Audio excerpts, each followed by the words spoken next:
We then move on to the reports from associated organisations. Item 10, report from the Cambridgeshire and Peterborough Combined Authority. The Council was invited to note the updates from the CPCA. Do our representatives on the CPCA have any comments they wish to make? I will come to Councillor Bradnam after that, if I may. Do our representatives have any comments to make? None. Councillor Bradnam, you wanted to speak on this? Thank you, Chair. There have been a number of incendiary comments in the media following the Combined Authority Board meeting yesterday, specifically around the Code of Conduct decision notice.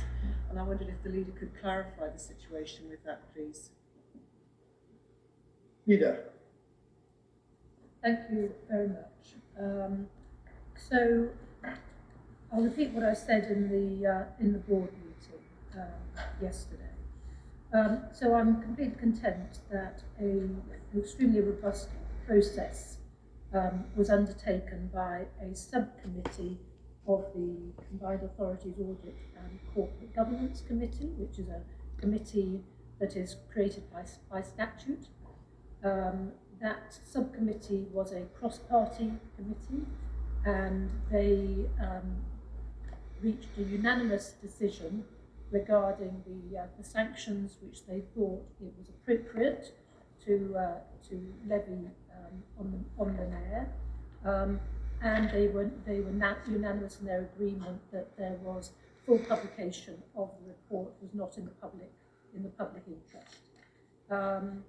So the monitoring officer took extensive expert legal advice to confirm that everything was legally compliant and that the decision not to publish everything was in the public interest. It's really unfortunate that there's been something of a witch hunt here. It's not what our residents want to see. Our residents want to see all levels of local government. It's not a witch hunt at all. Their best interest, delivering transport and housing and all the other things that we're meant to be doing that really matter to people. Personal attack alarms, maybe. People aren't cited on what the findings of the committee were. They were absolutely clear that there was never any accusation of any physical or sexual impropriety at all.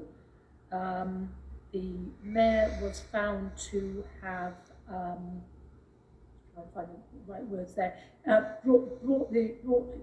He had not brought the Combined Authority into disrepute. He had brought the mayor's office into disrepute, and the main thing that he was accused of was showing a lack of leadership. Now these things all happened 2 years ago. I thought that was what he was elected to do. It's a different organisation now from how it was. It's a really dramatically different organisation from how it was when I first joined it 5 or 6 years ago, when it was a thoroughly unpleasant place for many members to be. So really? lots of changes have been implemented since then. Wow. There's code of conduct training in December for all members. HR policy has been updated. Whistleblowing policy has been updated. Those are all available on the website, and there's been no complaints submitted since July 22. So it's been unpleasant. The mayor failed in some respects. He has the sanctions that were imposed on him was that he should apologise to the people involved. That is all happening. And the people of Cambridgeshire, maybe? Right and proper way.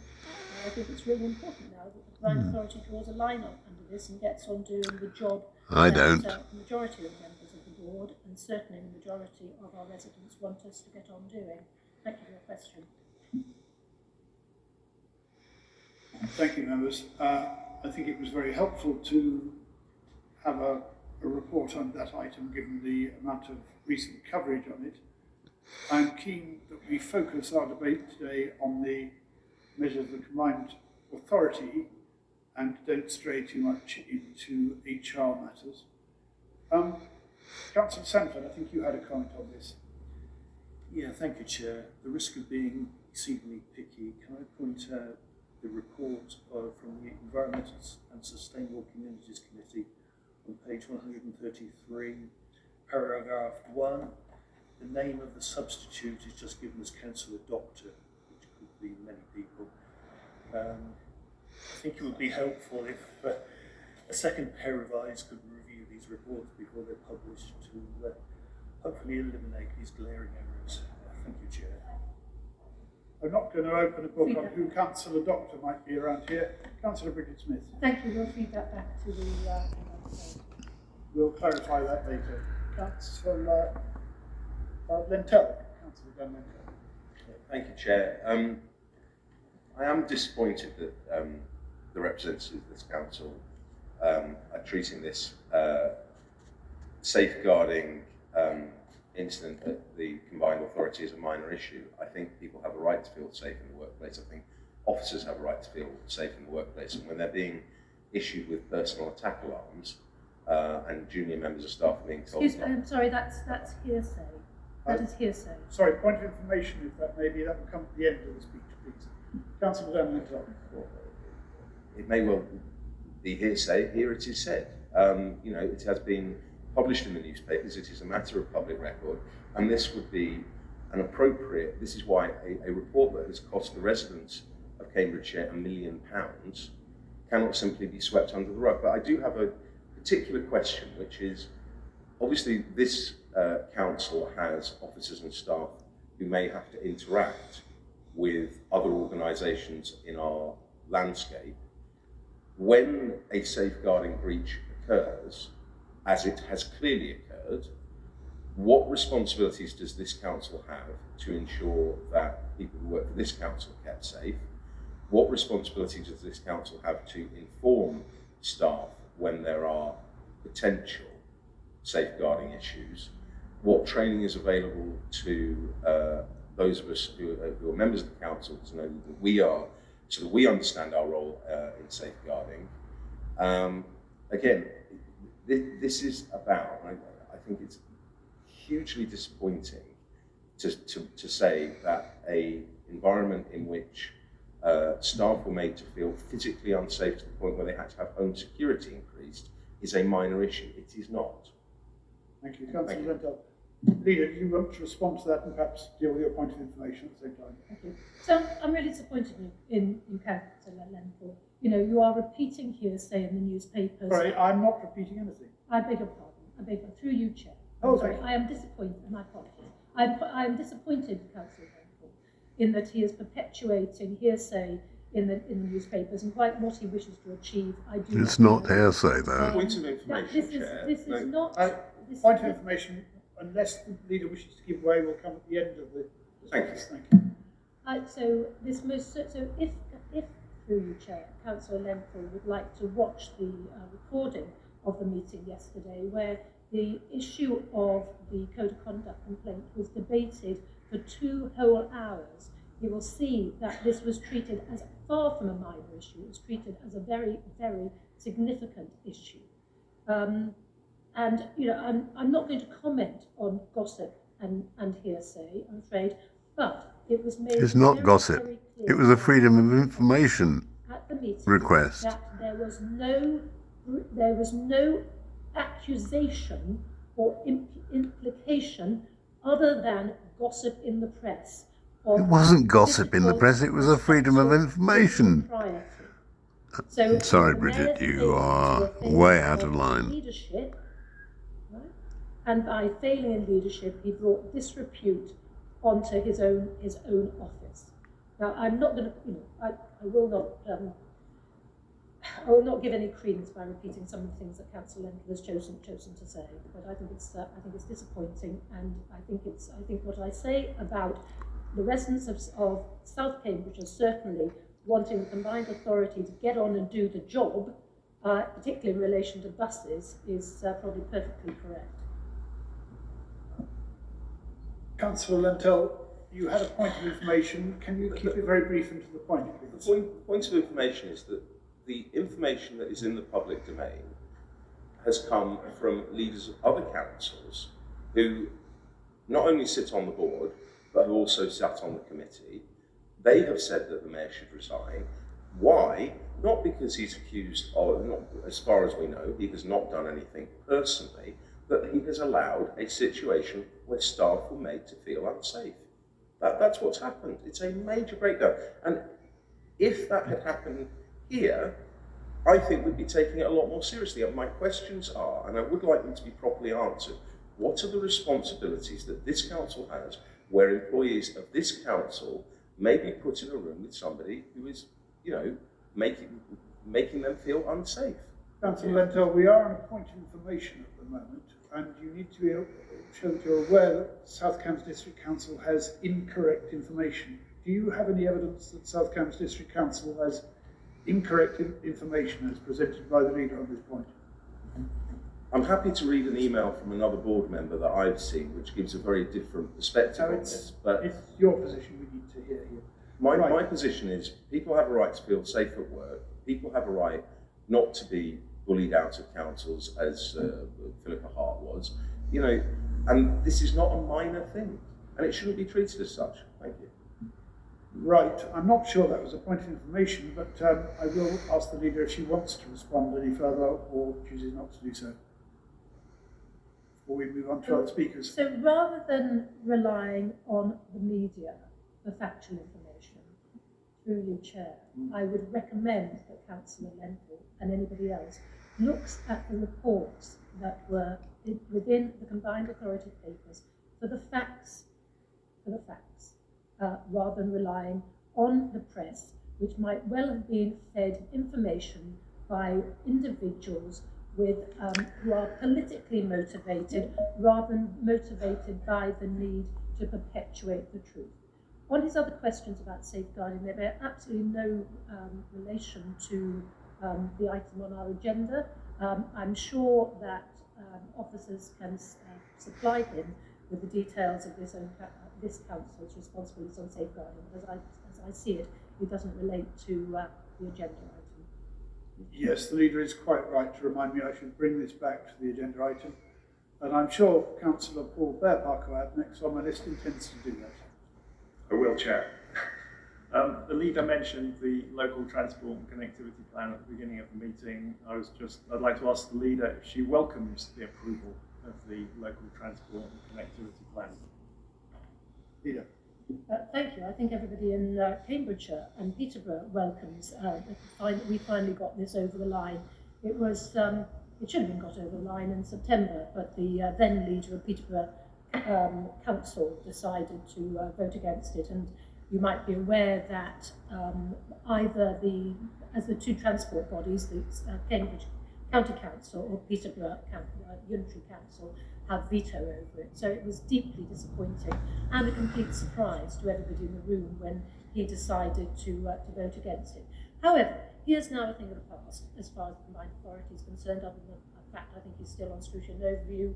Unfortunately, his successor was absolutely delighted to welcome through the plan finally, which also meant that there's going to be significant investment in an outline business case for a new bus depot. Yeah, surprise, which will surprise. allow for an increase in electric buses in Peterborough, which is good news for Peterborough. But actually, this is very good news for all of us. It means we can pursue the work on buses and try and reverse the decline in buses that we are seeing here, as is everywhere else in the country.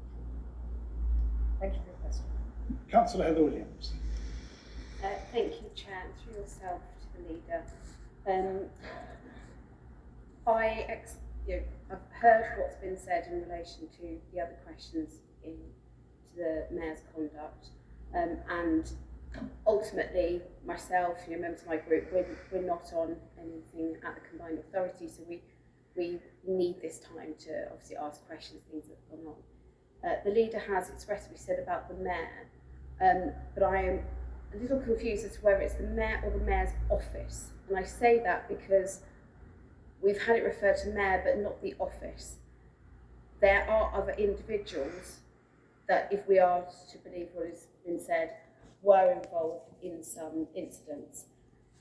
So I'd like to know whether the board meeting reflected on those other individuals The other thing that would be good to know, as it is taxpayers' money, how much, and if the leader could give us a breakdown, how much has been spent on the investigation and on any security equipment or the like that's been provided to people in relation to that, and any other on-costs that have been associated with this. I think as it's taxpayers' money and we are a member of that authority, we should see that information.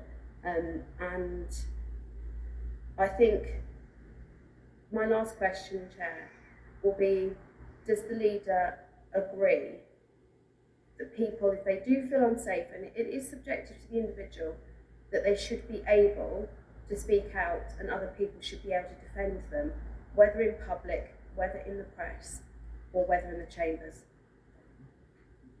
Leader, I don't know whether you're able to, in relation to the cost, to separate out those items. I mean, maybe something. No, good. I'm glad to hear that. Perhaps you'd like to respond to those. I can. I've provided them to you. So the Bloody hell. investigation by the subcommittee of the Water and Corporate Governance Committee at the Combined Authority was solely to do with the mayor. There was no. Yes, it was solely to do with the mayor. So all I know about, what I am privy to, is stuff to do with the mayor. Whether there was anyone else involved, I cannot comment. I can't say anything more about that. On the cost of it, I don't have that amount at my fingertips, but I'm really happy to ask for it. Yes, you do. I've provided it to you. I'll also add to that, because I have been asked elsewhere about what the cost has been during both this mayor's and the previous mayor's incumbency in payoffs to staff who have left the organisation. So I'm happy to find that information as well. I think it might be quite an interesting comparison. And do I agree with you? If people feel unsafe at work, they must have every opportunity to speak out and to be supported by other people? Yes, of course. Thank you. Councillor Dr. Richard Williams. Thank you very much, Chair. It's a question for the leader. The meeting she was at yesterday, as we've already heard, approved the local transport and connectivity plan. The leader is quoted in the press this morning as having said that road charging is coming. Can I ask the leader, is it her personal view that there should be road charging in Cambridgeshire? Before the leader replies to that, I'm not sure this is directly related to this item, and I think we will have an opportunity to discuss it later, or may have. So, Councillor Williams, are you happy that we come back to this later under that item?